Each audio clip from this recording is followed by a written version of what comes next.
तै द्वारे अब वही ताजा सामान हमर दीना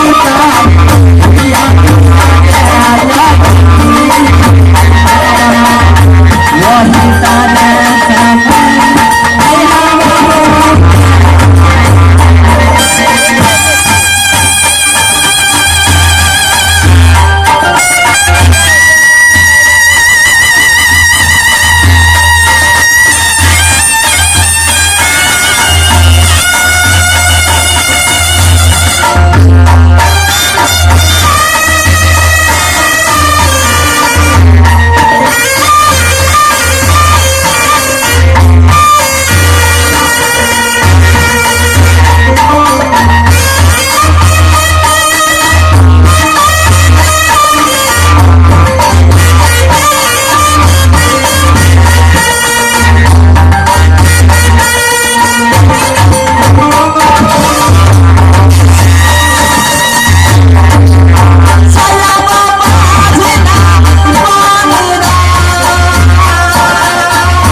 स्वामीनाथ हमारा हाथ में समूचा आम खा लिए हम छौका आंगन में फेंक दिलिए। जब भोर भिनसर के समय भेले हाथ में बम्बू लेकर सौतीन महल से बहारत आंगन में पहुंचले।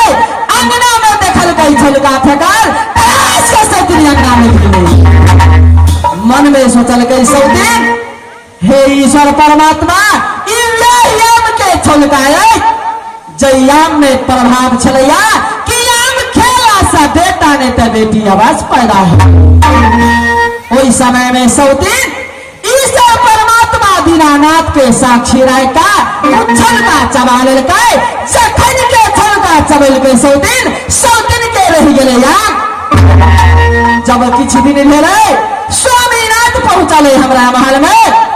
हमरा कहल के हे ब्याही कमलावती अपने आम खेलिए आम खेला से यहाँ के घाटा भेले ये फायदा भेले। तू शब्द कह का सुने हम आत्मा खुश भ जीते। हम कहलिए स्वामीनाथ आम खेला से नहीं हमरा घाटा भेलैया, नहीं कोनो फायदा भेलैया, जेहने के तेहने छियै हम।